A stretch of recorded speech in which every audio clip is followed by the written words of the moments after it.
We are doing the play Our Town for the spring show this year. Olivia dares me to try out for the lead role, the stage manager, and somehow I get it. A total fluke. Never got any lead roles in anything before. I tell Olivia she brings me good luck. Unfortunately, she doesn't get the female lead, Emily Gibbs. The pink-haired girl named Miranda gets it. Olivia gets a bit part, and is also the Emily understudy. And is also the Emily understudy. I'm actually more disappointed than Olivia is. She almost seems relieved. I don't love people staring at me, she says. Which is sort of strange coming from such a pretty girl. A part of me thinks maybe she blew her audition on purpose. The spring show is at the end of April. It's mid-March now. So that's less than 6 weeks to memorize my part. Plus rehearsal time. Plus practicing with my band.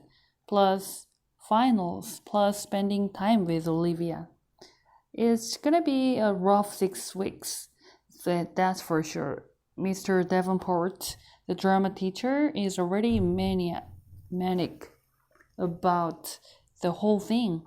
Will drive us crazy by the time it's over, no doubt. By the time it's over. I heard through the grapevine that he'd been planning on doing the Elephant Man, but changed it to Our Town at the last minute. And that change took a week off of our rehearsal schedule. Now looking forward to the craziness of the next month and a half. Not looking forward to the craziness of the next month and a half. Ladybug. Olivia and I are sitting on her front stoop. She's helping me with my lines. It's a warm March evening, almost like summer. The sky is still bright, but the sun is low, and the sidewalks are streaked with long shadows. I'm reciting, yes, the sun's come up for 1,000 times. Summers and winters have cracked the mountains a little bit more, and the rains have brought down some of the dirt. Some babies that weren't even born before have begun talking regular sentences already. Have begun talking regular sentences already, and a number of people who thought they were right, young and spry, have noticed that they can't bound up a flight of stairs like they used to, without their head fluttering a little. I shake my head. I can't remember the rest. All that can happen in 1,000 days, Olivia prompts me. Reading from the script. Right, I say, shaking my head. I sighed. I'm wiped, Olivia. How the heck I'm going to remember all these lines? You will, she answers confidently. She reaches out and cups her hands over a ladybug that appears out of nowhere. See? A good luck sign, she says, slowly lifting her top hand to reveal the ladybug walking on the palm of her other hand. Good luck, or just the hot weather, I joke. Of course, good luck, she answers, watching the ladybug crawl up her wrist. There should be a thing about making a wish on a ladybug. Augie and I used to do that with fireflies when we were little. She cups her hand over the ladybug again. Come on, make a wish. Close your eyes. I dutifully close my eyes. A long second passes, and then I open them. Did you make a wish? She asks. Yep, she smiles, uncups her hand, and the ladybug, as if on cue, spreads its wings and flits away. Don't you want to know what I wished for? I ask, kissing her. No, she answers shyly, looking up at the sky, which at this very moment is the exact color of her eyes. I made a wish, too. She says mysteriously, but she has so many things she could wish for. I have no idea what she's thinking. The bus stop. Olivia's mom, Augie, Jack, and Daisy come down to the stoop just as I'm saying goodbye to Olivia. Slightly awkward since we were in the middle of a nice long kiss. Hey guys, says the mom, pretending not to see anything. But the two boys are giggling. Hi, Mr. Pullman, Mrs. Pullman. Please call me Isabel, Justine, she says again. It's like the third time she's told me this, so I really need to start calling her that. I'm heading home, I say, as if to explain. Oh, are you heading to the subway? She says, following the dog with a newspaper. Can you walk Jack to the bus stop? Can you walk Jack to the bus stop? No problem. That okay with you, Jack? The mom asks him, and he shrugs. Justin, can you stay with him till the bus comes? Of course. We all say all our goodbyes. Olivia winks at me. You don't have to stay with me, says Jack, as we are walking up the block. I take the bus by myself all the time. August's mom is way too overprotective. He's got a low, gravelly voice, like a little tough guy. He kind of looks like one of those little rascal kids in old black and white movies.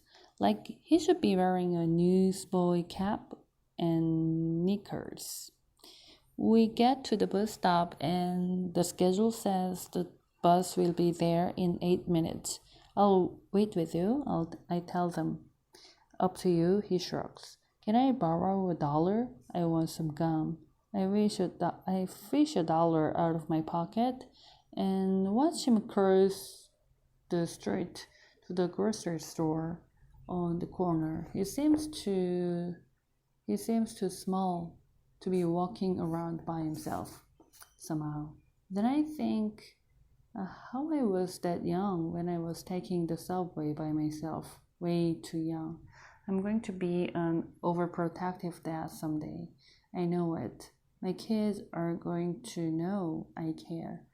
I'm waiting there a minute or two when I notice 3 kids walking up the block from the other direction.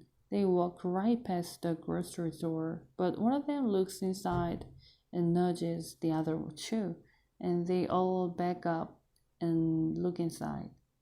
I can tell they're up to no good.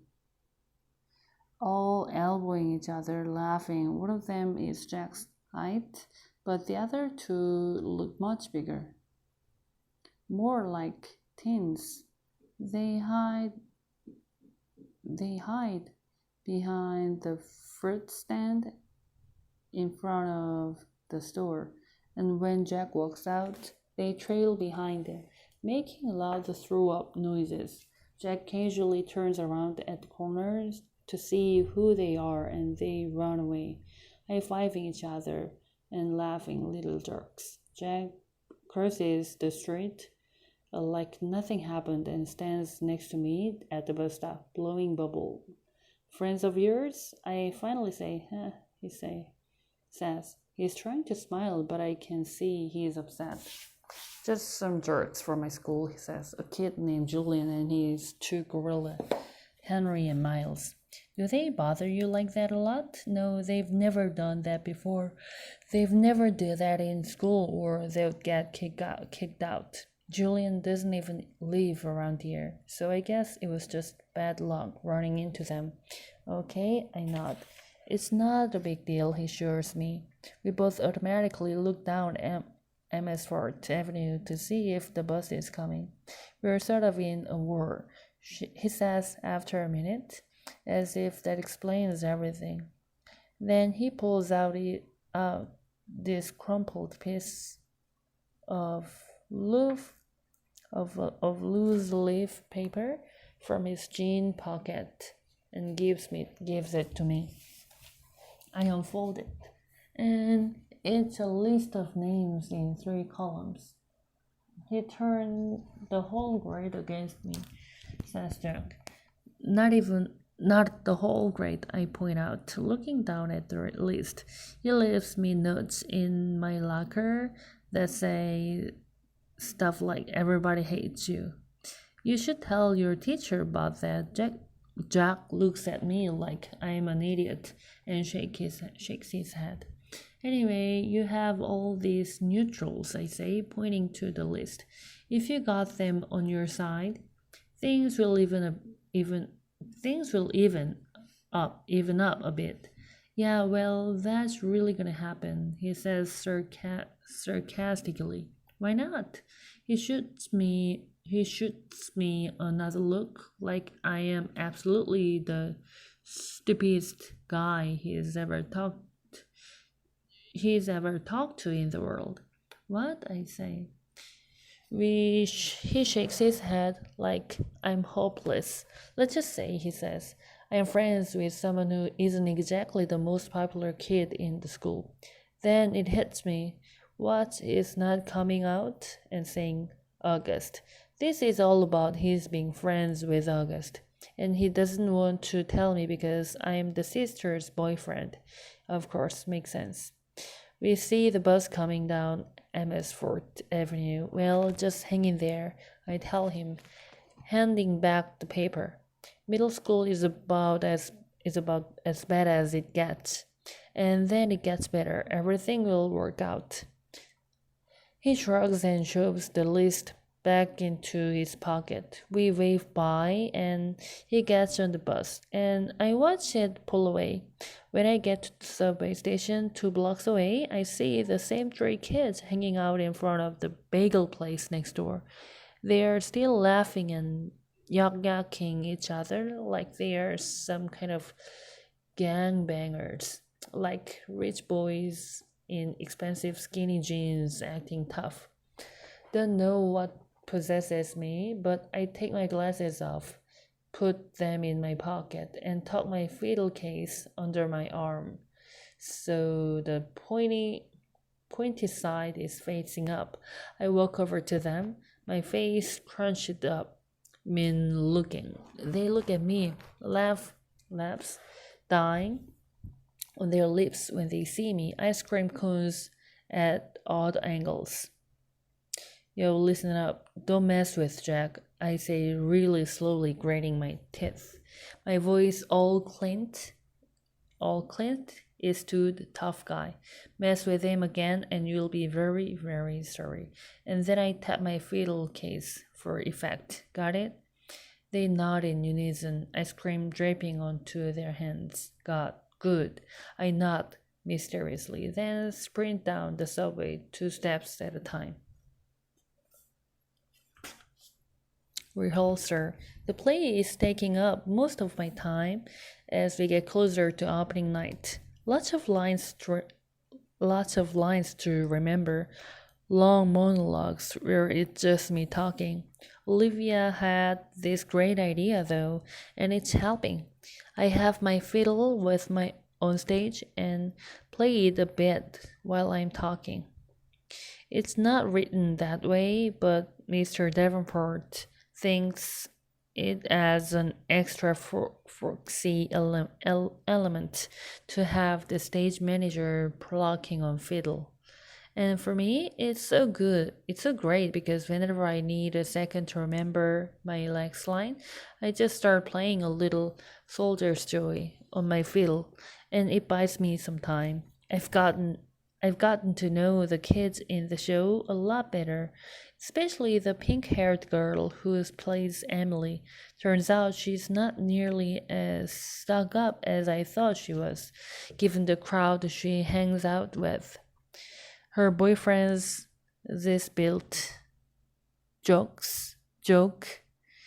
who's a big deal on the varsity sports circuit at school. It's a whole world that I have nothing to do with. So I'm kind of surprised that this Miranda girl turns out to be kind of nice.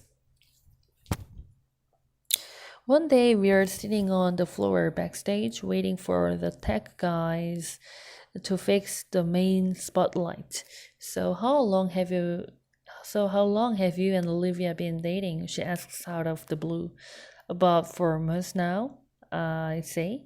Have you met her brother? She says casually. It's so unexpected that I can't hide my surprise. You know Olivia's brother? I ask. Via didn't tell you? We used to be good friends. I've known Augie since he was a baby. Oh yeah, I think I knew that, I answer. I don't want to let on that Olivia hadn't told me. I don't want to let on that Olivia hadn't told me any of this.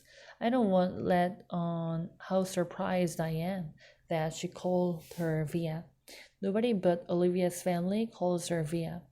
And here, this pink haired girl, who I thought was a stranger, is calling her Via. Miranda laughs and shakes her head, but she doesn't say anything. There's an awkward silence, and then she starts fizzing through her bag and pulls out her wallet. She riffles through a couple of pictures and then hands one to me.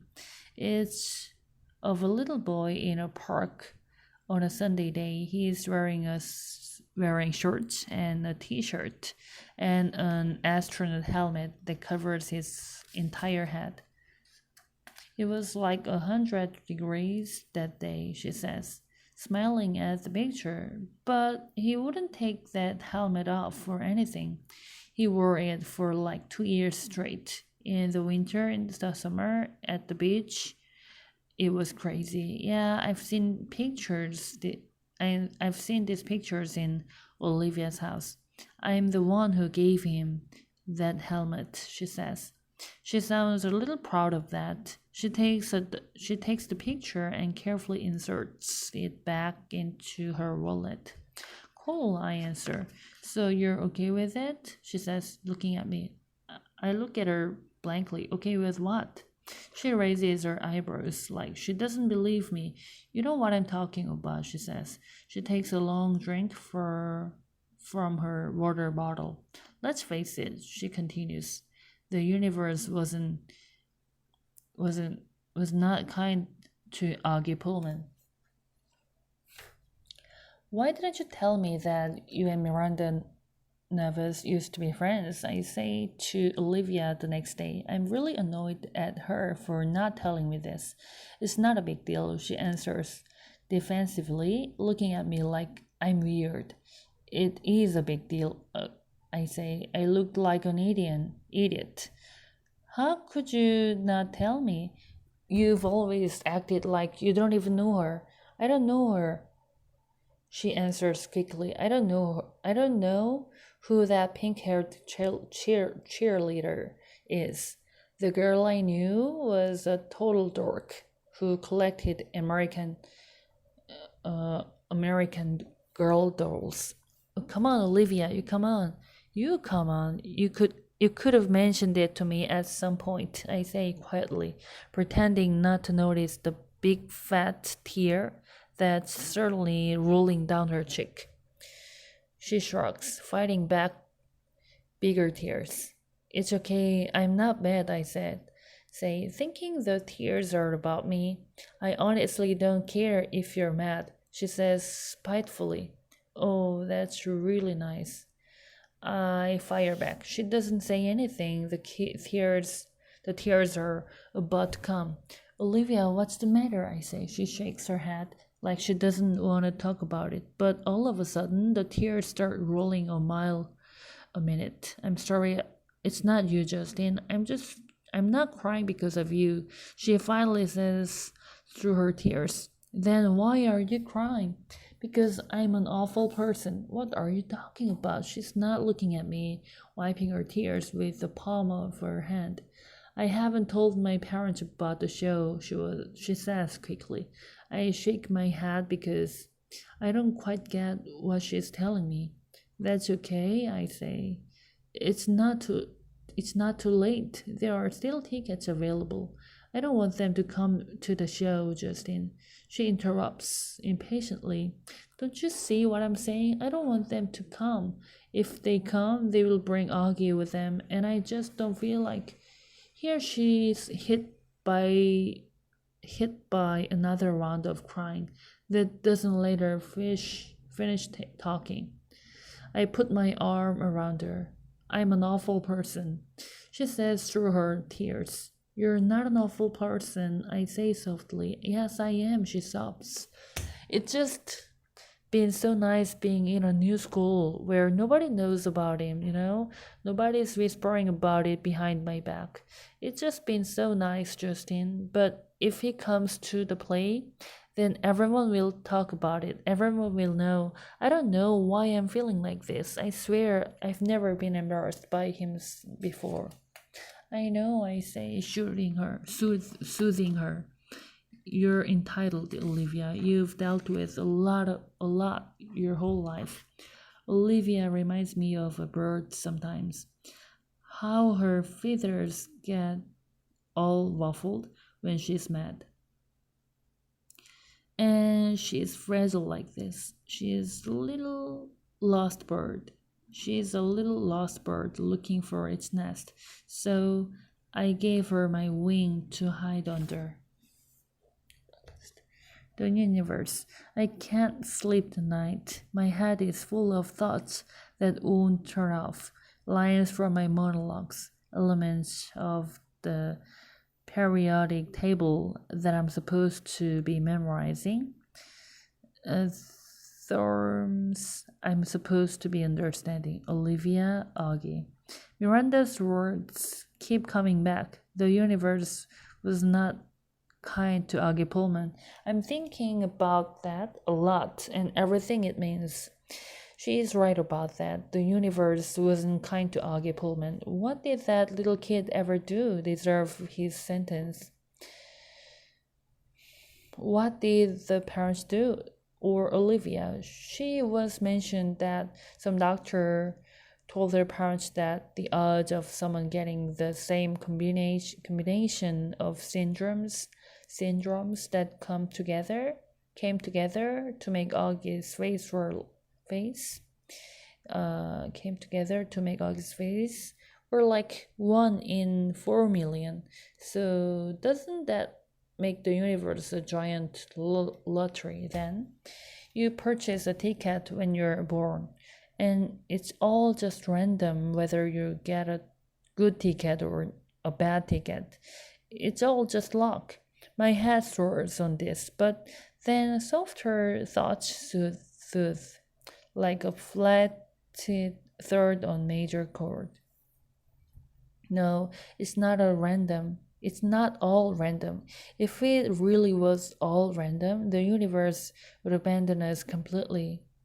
And the universe doesn't. It takes care of its most fragile creations in ways we can't see, like with parents who adore you blindly, and a big sister who feels guilty for being human over you.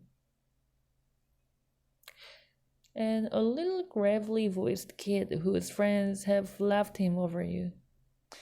A little gravely voiced kid whose friends have left him over you.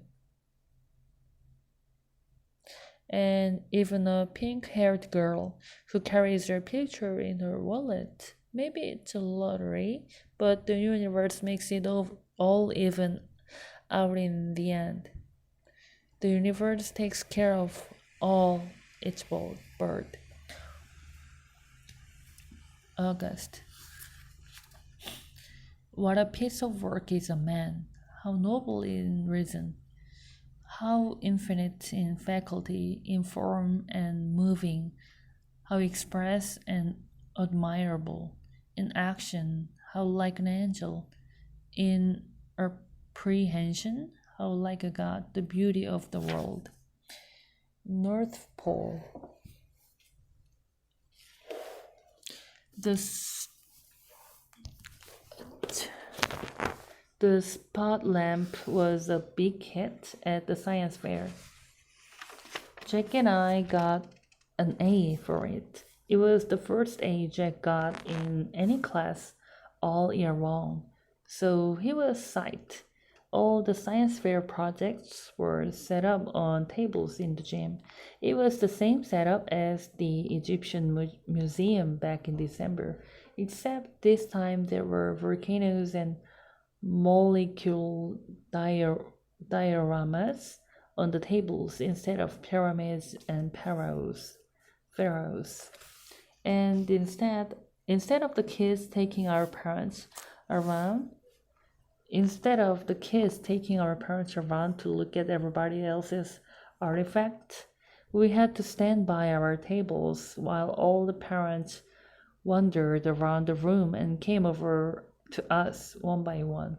Here's the math on that one. 60 kids in the grade equals 60 sets of parents and doesn't even include grandparents. So that's minimum of 120 pairs of eyes that find their way over to me. Eyes that aren't as used to me as their kids' eyes are by now. It's like how compass needles always point north, no matter which way you're facing. All those eyes are compasses, and I'm like the North Pole to them. That's why I still don't like school events that include parents. I don't hate them as much as I did at the beginning of the school year. Like the Thanksgiving sharing festival, that was the worst one, I think. That was the first time I had to face the parents all at once. The Egyptian museum came after that, but that one was okay because I got to dress up as a mummy and nobody noticed me.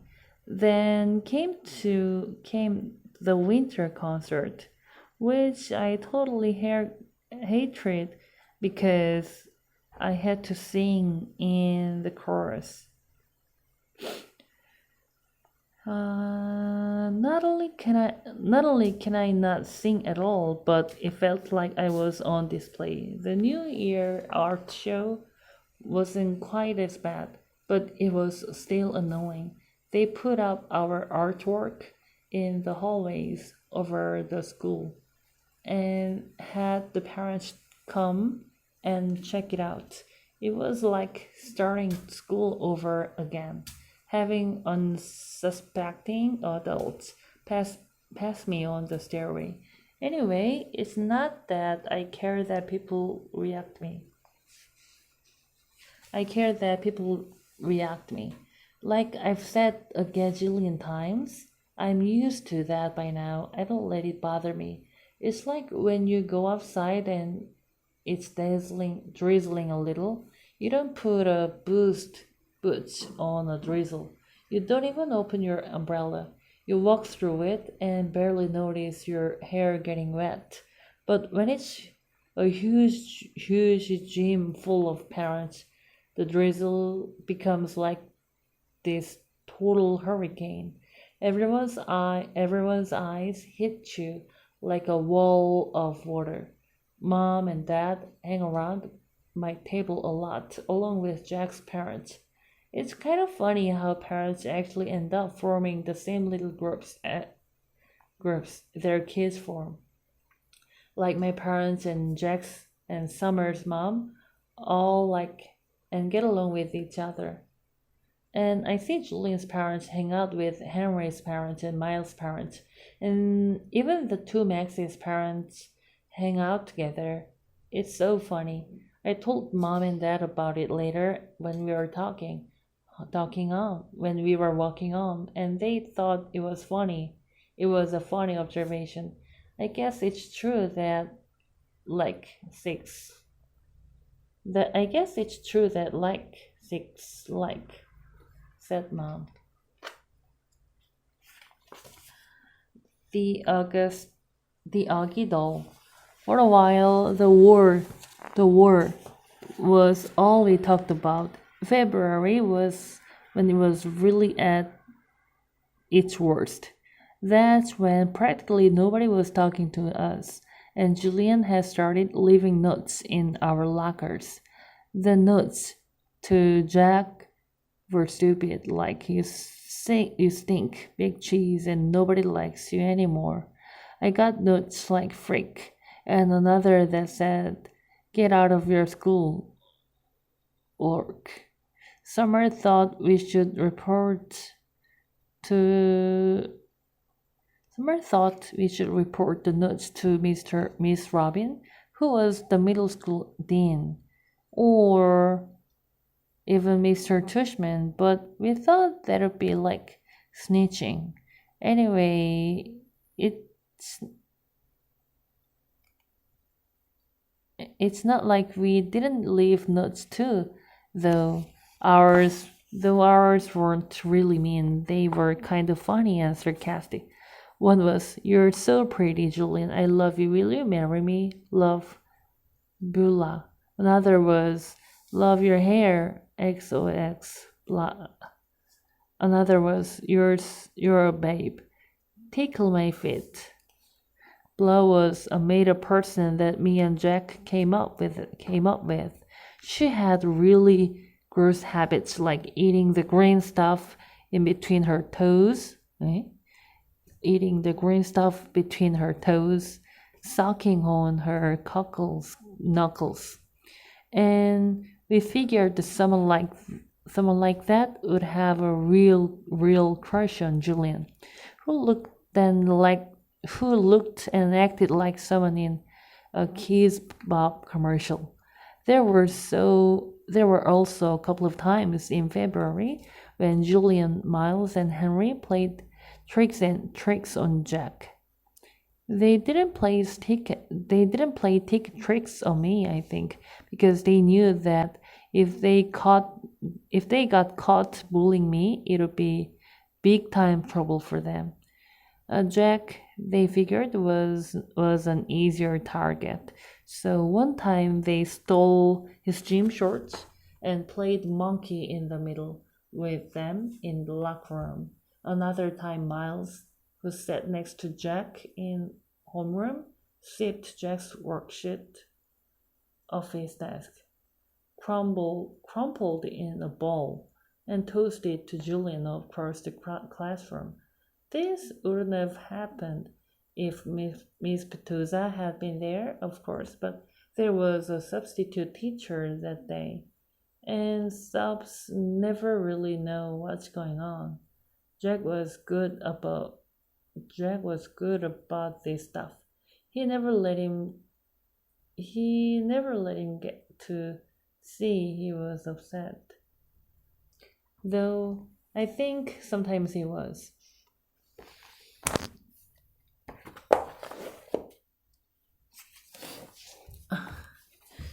This wouldn't happen if Miss Petusa had been there, of course, but there was a substitute teacher that day, and subs never really know what's going on. Jack was good about this stuff. He never let them see how he was upset, but though I think sometimes he was. The other kid in the grade knew about the word. The other kids in the grade knew about the word, except for 7S group. The girls were neutral at first, but By March, they were getting sick of it, and so were some of the boys. Like another time when Julian was dumping some pencil sharpener shavings into Jack's backpack, Amos, who was usually tight with them, grabbed the backpack out of Julian's hands and returned it to Jack. It was starting to feel like the majority of boys weren't buying into Julian anymore. Then a few weeks ago, Julian started spreading this ridiculous rumor that Jack had hired some hitmen to get him and Miles and Henry. This lie was pathetic that people were actually laughing about him behind his back. At that point, any boys who had still been on his side now jumped ship and were clearly neutral. So by the end of March, only Myers and Henry were on Julian's side, and I think even they were getting tired of the word by then. I'm pretty sure everyone stopped playing the plague game behind my back. 2. No one really cringes if I bump into them anymore. And people borrow my pencils without acting like the pencil has cooties. People even joke around with me now sometimes.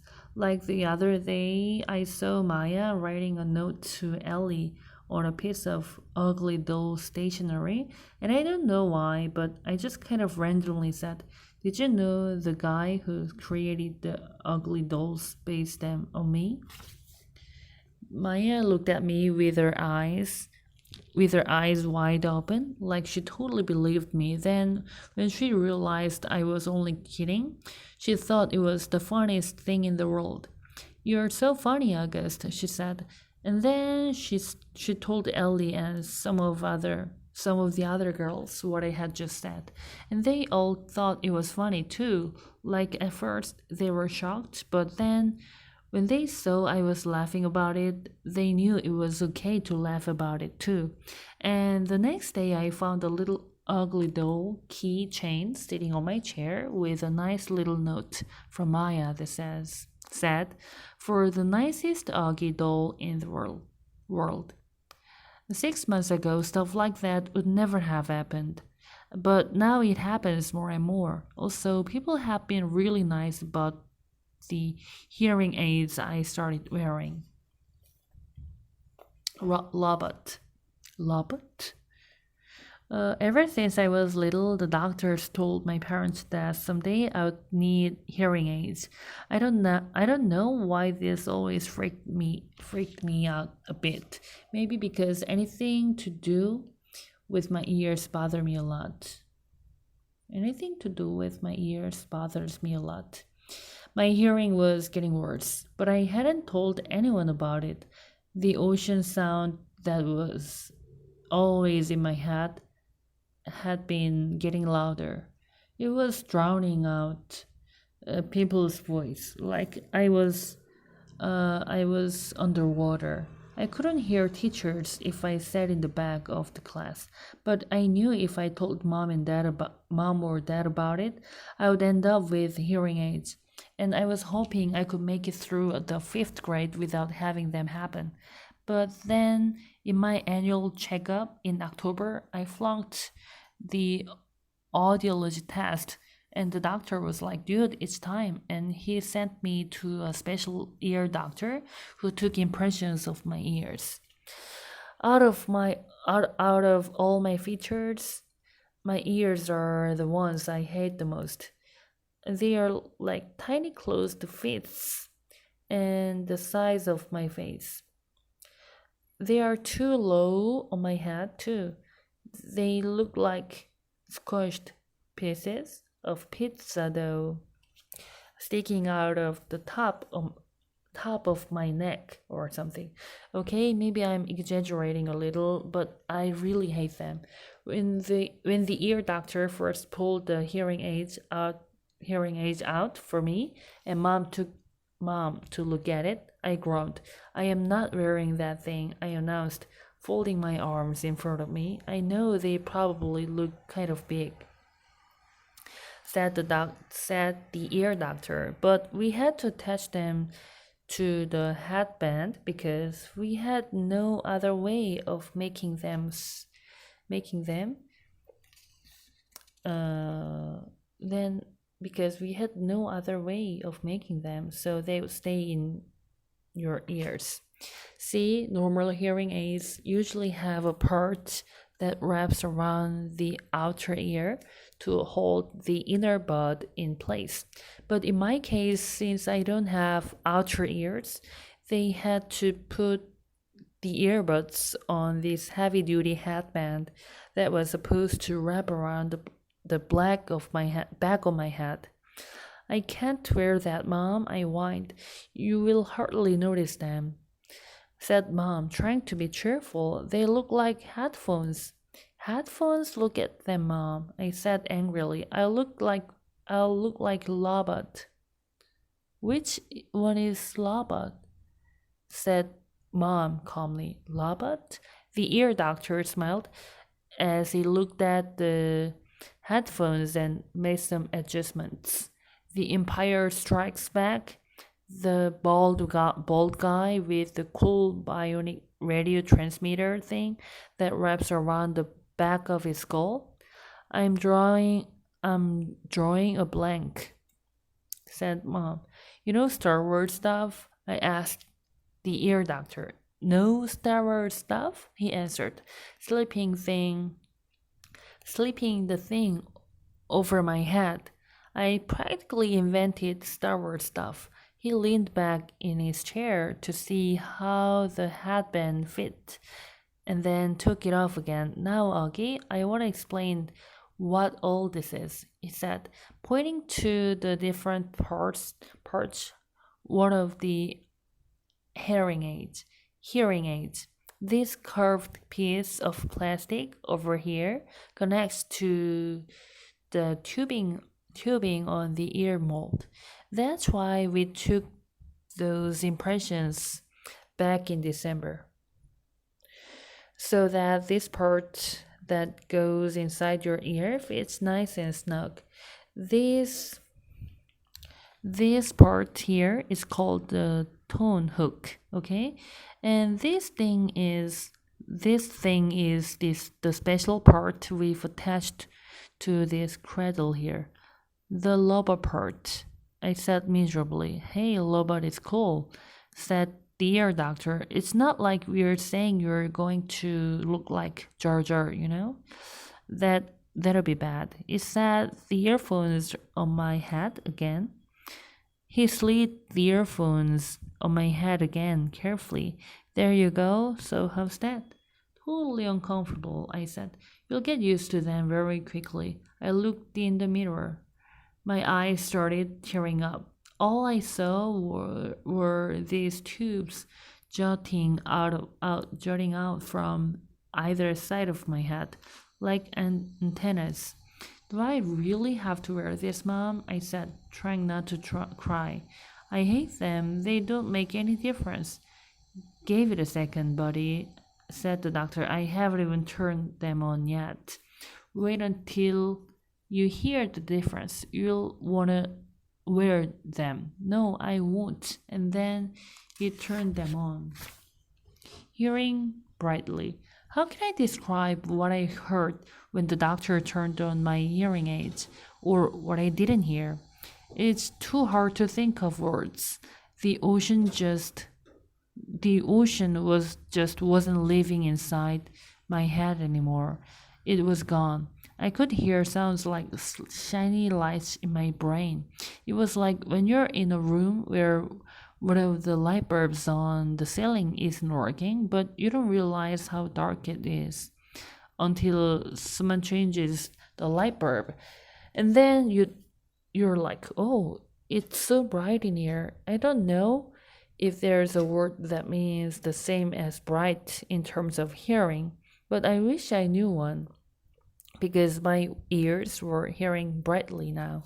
How does it sound, Dougie? said ear doctor. Can you hear me okay, buddy? I looked at him and smiled, but I didn't answer. Sweetie, do you hear anything different? Said Mom. You don't have to shout, Mom. I nodded happily. Are you hearing better? Asked the ear doctor. I don't hear that noise anymore, I answered. It's so quiet in my ears. I don't hear that noise. It's so quiet in my ear. The white noise is gone, he said, nodding. He looked at me and winked. I told you'd like what you heard, August. He made more adjustments on the left hearing aid. Does it sound very different, love? Does it sound very different, love? Yeah, I nodded. It sounds lighter. That's because you have bionic hearing now, buddy, said the ear doctor, adjusting the right side. Now touch here. He put my hand behind the hearing aid. Do you feel that? That's the volume. You have to find the volume that works for you. We're going to do that next. Well, what do you think? He picked up a small mirror and had me look in the big mirror at how the hearing aids looked in the back. My hair covered most of the headband. The only part that picked out was the tubing. Are you okay with the new bionic robot hearing aids? The ear doctor asked, looking in the mirror at me. Yes, I said, thank you. Thank you so much, Dr. James, said Mom. The first day I showed up at school with the hearing aids, I thought kids would make a big deal about it, but no one did. Summer was glad I could hear better, and Jack said it made me look like an FBI agent or something. But that was it. Mr. Brown asked me about it in English class, but it wasn't like, what the heck is that thing on your head? It was more like, if you ever need to repeat something, Augie, make sure you tell me, okay? Now that I look back, I don't know why I was so stressed about it all this time. Funny how sometimes you worry a lot about something and it turns out to be nothing.